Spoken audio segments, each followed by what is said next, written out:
सुहाना सफ़र और ये मौसम हसी। Black panther. अच्छा, इस फॉरेस्ट में ब्लैक पैंथर। ये जो नदी है वो जयंती रिवर है। खूबसूरत जंगल है।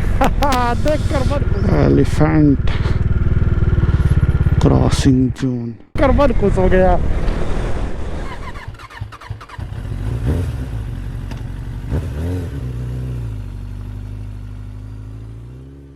आगे जा रहे हैं फारूक भाई, जो माइलस्टोन ग्रुप के एक मेंबर हैं, और हम लोग यहाँ से अलीपुर द्वार तक साथ में जाएंगे। अलीपुर द्वार को डुअर्स भी कहते हैं। डुअर्स यानी दरवाजा। दरवाजा कहाँ का? भूटान जाने का। जी हाँ, इधर कामरूप साम्राज्य के समय से ही ये डुअर्स के जंगल कहलाते हैं। और आगे नदियाँ जंगल शुरू हो जाएंगे, एलिफेंट वाइल्ड लाइफ कॉरिडोर भी शुरू हो जाएगा। तो चलिए वहाँ पहुँचकर मैं आपको बताता हूँ और भी यूनिक बातें। समय हो चुका है 11:40 लगभग, और ये एक नदी है जल ढाका। जी हाँ, ये जल ढाका नदी है जो ब्रह्मपुत्रा की सहायक नदी है ये, और ये सिक्किम से निकलती है। एक ट्रांस बाउंड्री रिवर है भारत, भूटान और बांग्लादेश के बीच में। और उधर देखिए कागज बन रहे हैं, पेपर। तो बढ़ रहे हैं हम अलीपुर द्वार के तरफ, और दोनों तरफ की ग्रीनरी बहुत ज़बरदस्त है। गाड़ी बहुत ज़्यादा तेज़ भगाने की इच्छा नहीं करती, क्योंकि अब 4 लेन सड़क समाप्त हो गई है। एक तरह से 2 लेन है, लेकिन ये 2 लेन भी बेहतरीन कंडीशंस में है, और इस वजह से गाड़ी की रफ्तार अच्छी मिलती है। हाँ, अत्यधिक नहीं, बहुत तेज़ आप नहीं चला सकते। मान्यागुड़ी तक 4 लेन था, उससे आगे कुछ किलोमीटर के बाद ये 2 लेन में कन्वर्ट हो चुका है। अब हम बढ़ेंगे डुअर्स के की तरफ। डुअर्स के जंगल भूटान के प्रवेश द्वार होने के कारण काफ़ी घने हैं। यहाँ एक सिंग वाले गैंडे और टाइगर, जैसे Buxa tiger reserve, Jaldapara, elephant wildlife corridor, ये सब इधर पड़ता है। यहाँ बहुत सारी नदियाँ हैं बीच बीच में, जो ब्रह्मपुत्रा की सहायक नदियाँ हैं, और ये नदियाँ यहाँ पर वन्य जीव प्राणियों के लिए एक बेहतरीन और आरामगाह का अवसर देती है। और साथ ही यहाँ पे बहुत सारे चाय के बागान हैं। ये देख रहे हैं, ये चाय के बागान खूबसूरत। हालांकि इन चाय के बागानों के कारण एक कंट्रोवर्सी भी है कि इसकी वजह से जो एलिफेंट कॉरिडोर है वो बुरी तरह प्रभावित हुआ है। यानी इन चाय के बागानों में अक्सर जंगली हाथी घुसने की खबर आती है। देखिए रोड, ये चाय के बागानों में जो महिलाएं काम कर रही हैं, दूर से देखने में बहुत अच्छा लगता है। हालांकि ये कहना गलत होगा कि ये जंगली हाथी चाय के बागानों में घुस जाते हैं। हमें ये कहना चाहिए कि हम मानव चाय के बागान के साथ इन हाथियों के इलाके में घुस चुके हैं, इसीलिए ये जो वाइल्ड लाइफ एनिमल कन्फ्लिक्ट इन इलाकों में ज़्यादा है। चलिए, अलीपुर द्वार, इसके नाम में ही कुछ विशेषता झलकती है। कहा जाता है अली साहब ने काफ़ी बहादुरी के साथ कोई युद्ध किया था, इसीलिए उनके सम्मान में अलीपुर द्वार नाम रखा गया है। और अब ये गेट आ गया है, वेलकम टू अलीपुर द्वार। Safe green safe dream. हम इंटर कर चुके हैं अलीपुर द्वार में, और जंगल भी घने अब शुरू हो गए। ये साइड जंगल है, इस साइड भी जंगल है। हालांकि रोड और पटरियाँ एक साथ चल रही है। बहुत पहले मुझे याद है कि इन इलाकों में गाड़ियों की गति और विशेषकर ट्रेन की गति को नियंत्रित रखने के लिए सुप्रीम कोर्ट ने एक आदेश पारित किया था, क्योंकि बहुत सारे जो एलिफेंट्स एक समय में ट्रेन की पटरी से कट गए थे। तो ये वाइल्ड लाइफ कॉरिडोर है पूरा, और इस वाइल्ड लाइफ कॉरिडोर के ज़बरदस्त जंगल है। इस तरह की इस रोड पर ट्रैफिक है, मुझे नहीं लगता हाथियों का झुंड कहीं इधर शायद ही आता होगा, क्योंकि इन जानवरों को भी मालूम है वर्तमान समय में हम इंसानों से बड़ा जानवर कोई नहीं है। ये जानवर तो मुफ्त में बदनाम है।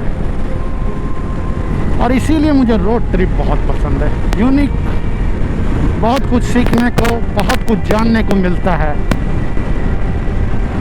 और बगल में ही पड़ोसी देश भूटान है। अगर आप भूटान के बारे में ज़्यादा नहीं जानते तो मैं आपको एक दो जानकारी अच्छी देता हूँ कि भूटान विश्व का एकमात्र देश है जो कार्बन नेगेटिव है। जी हाँ दोस्तों, कार्बन नेगेटिव का मतलब उसका जो प्रति व्यक्ति कार्बन का टोटल उत्सर्जन है, हम सभी का कार्बन फुटप्रिंट होता है उसका सबसे कम, उस यानी वो जितना पैदा नहीं करता उससे ज़्यादा पूरी वर्ल्ड में वो कार्बन एब्जॉर्ब करता है। और हमारे देश, मैं ये मानता हूँ हमारे देश के लिए एक गर्व की बात है कि भूटान जैसा राज्य हमारे बगल में है, जिसमें इतनी अधिक ग्रीनरी है, वाइल्ड लाइफ कॉरिडोर है। और इसीलिए जलवायु परिवर्तन के इस जंग में कार्बन नेगेटिव होना भूटान जैसे देशों का दूसरे देशों के लिए एक बहुत बड़ा मैसेज है। भूटान के राजा के बहुत सारे अच्छे इनिशिएटिव हैं, हालांकि बहुत सारे लोग उसको लेकर अलग अलग बातें करेंगे, लेकिन जो कंट्रोवर्शियल है उस पर ना बताते हुए मैं एक चीज़ जो मुझे भूटान की अच्छी लगती है,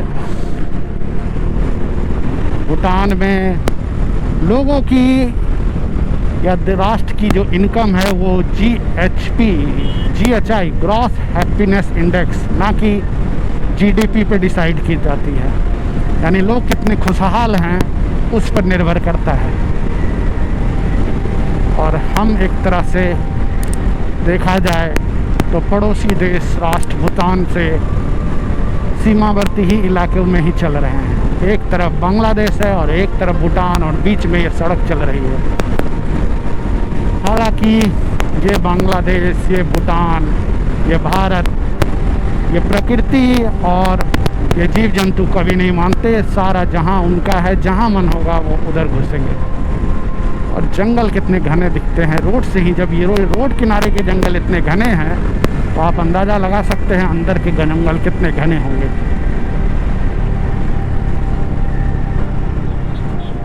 अच्छा, ये रास्ता जो है ये भूटान जाता है। ओके, तो यहाँ से आप ये जो टोल गए यहाँ से आप भूटान की ओर निकल जाएंगे, ये उधर से आने का है, और ये रास्ता सीधे आपका भूटान चला जाएगा। भूटान, ओके। कितना किलोमीटर है? रोड बहुत अच्छा है, नज़ारे बहुत अच्छे हैं। हाँ हाँ हाँ हाँ,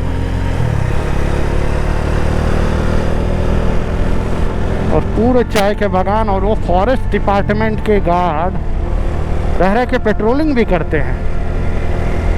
बहुत पहले हम लोगों ने एक बार यहाँ पे एक एजुकेशनल फील्ड ट्रिप की थी, तो मैंने जल्दापाड़ा और डूवर्स के जंगलों में कुछ इन्वायरमेंटल के प्रोजेक्ट्स के लिए रिसर्च वर्क किया था।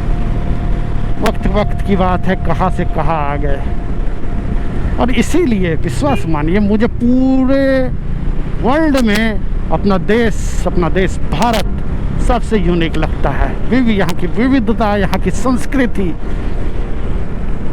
यहाँ की भौगोलिक परिस्थितियाँ, क्लाइमेट। और इसीलिए मुझे दोस्तों ये बाइक राइडिंग पसंद है, क्योंकि जो समुदाय के साथ जो आपका संपर्क होता है, आप बंद कमरों में AC में कभी नहीं सीख सकते। प्रकृति के साथ मानव का क्या सामंजस्य हो सकता है, समुदाय का किसी भी कार्य के अच्छे और बुरे दोनों कारणों का क्या प्रभाव पड़ता है, ये आप तब तक नहीं सीख पाएंगे जब आप खुद ज़मीनी स्तर पर उतर कर नहीं देखेंगे। मेरा कार्य करने का तरीका थोड़ा अलग है, इसीलिए मैं चलता हूँ। घने जंगल है, इस जंगल में बाइक, मन में गाना चल रहा है, सुहाना सफ़र और ये मौसम हसी, हमें डर है हम न खो जाए कहीं। हाँ, ये सुपारी के पेड़, उसके नीचे टीन का घर, उसमें लकड़ियाँ हर घर में, इसीलिए ये इलाका चाय, फर्नीचर की लकड़ी और टूरिज्म तीनों के लिए जाना जाता है। और कोई भी वेजिटेशन एक जैसा नहीं है, जैसे कहीं आपको एक तरफ से सुपारी के सारे पेड़ दिखेंगे, फिर छोटी छोटी पता नहीं वो किस चीज़ की पेड़, जैसे हमारे अपने यहाँ क्या कहते हैं उसे, अरबी का पत्ता होता है, यहाँ देखिए वैसा लगता है। फिर अलग ढंग के बड़े पत्तों वाले पेड़ आ जाते हैं, बहुत ही यूनिक है, अच्छा है, खूबसूरत है। और ये गाड़ी देखिए कितनी अच्छी है,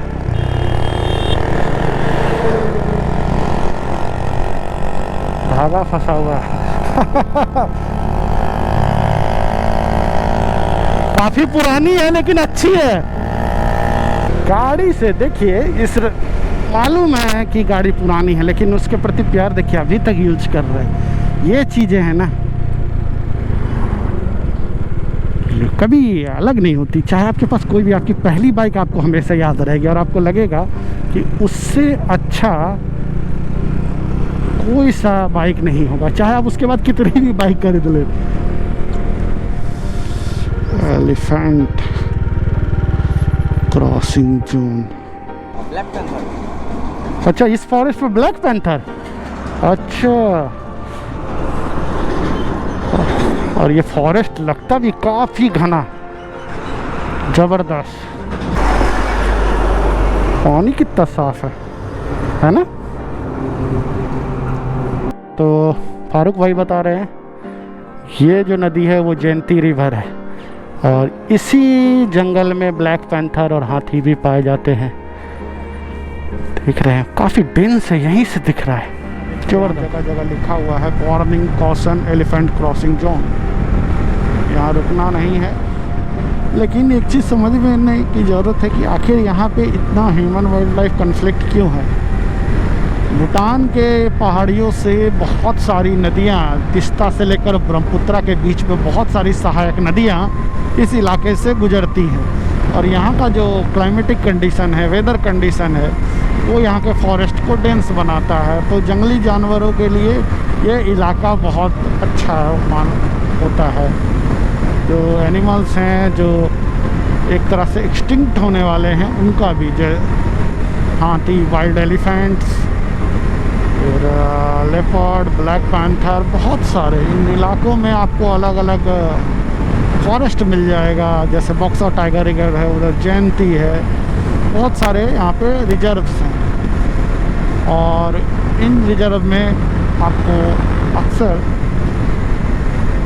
अच्छे बहुत सारे जंगली जानवर दिख जाएंगे। इधर टूरिज्म के नाम पे भी बहुत सारे फॉरेस्ट रिसोर्ट भी बने हैं। तो इन जंगलों में तो पानी की उपलब्धता, बगल में भूटान के जंगल, सारी चीज़ें यहाँ पे वाइल्ड लाइफ को सपोर्ट करती है। और इसी वजह से यहाँ पे बहुत ज़्यादा मात्रा में वाइल्ड लाइफ और लोग वाइल्ड एनिमल्स रहते हैं। टी प्लांटेशन ने बड़े पैमाने पर फॉरेस्ट को काटना शुरू किया।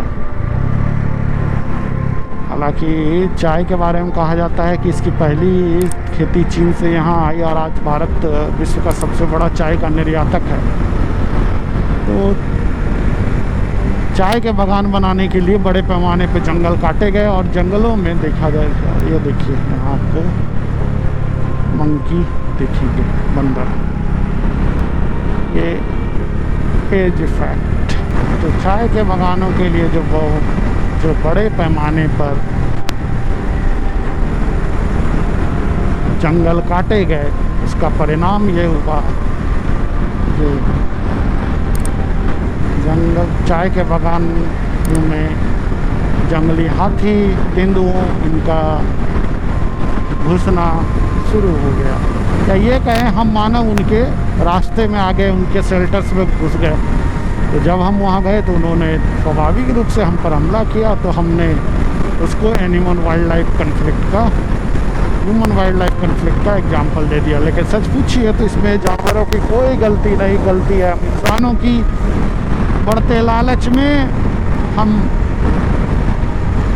जानवरों के रास्ते में आ गए और इसीलिए ये वाइल्ड लाइफ कन्फ्लिक्ट दिन प्रतिदिन बढ़ता चला जा रहा है।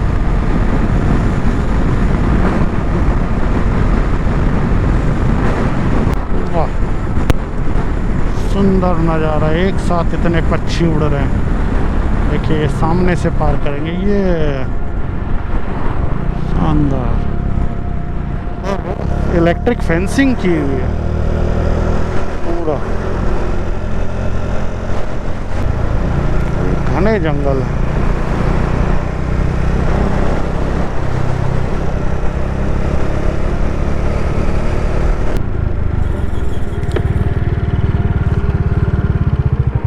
दादा, इधर से रात में जाना अलाउ नहीं होता? रात को हाँ, जा सकते बाइक जाता है।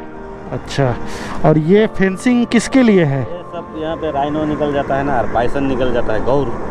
अच्छा, गौर, हाँ। बाइसन निकल जाता है, इधर पारा पार हो जाता है, गाड़ी में एक्सचेंज हो तो जाता ये हम लोग जल्दापारा नेशनल पार्क में चल रहे हैं, है। लबड़ा नेशनल पार्क इसी में है ये? इसी में है। अच्छा, तो इसका घूमने के लिए कैसे जाता है? यहाँ घूमने के लिए आपको आपका मदरी हाट में, थाना का साइड, अपोजिट साइड में आपको वहाँ आपको ऑनलाइन बुकिंग हो जाता है। अच्छा, online booking? Car safari online booking हो जाता है। अच्छा, चलिए ठीक है, थैंक यू। चलिए, प्रकृति के प्रति सम्मान को दर्शाते हुए और बढ़ते हैं आगे। भाई आप जाएंगे अपने घर अलीपुरद्वार। चलिए, ओके। ये फोटोग्राफ्स हमको व्हाट्सएप पे भेज दीजिएगा, हम भी आपको भेज देंगे, ठीक? हाँ, चलिए, ओके। हाँ बिल्कुल, थैंक यू, बाय। तो अलीपुरद्वार शहर इधर से चला जाएगा, मैं सीधे निकल जाऊंगा गुवाहाटी। तो चलिए पढ़ते हैं यहाँ से अब सोलो राइड में।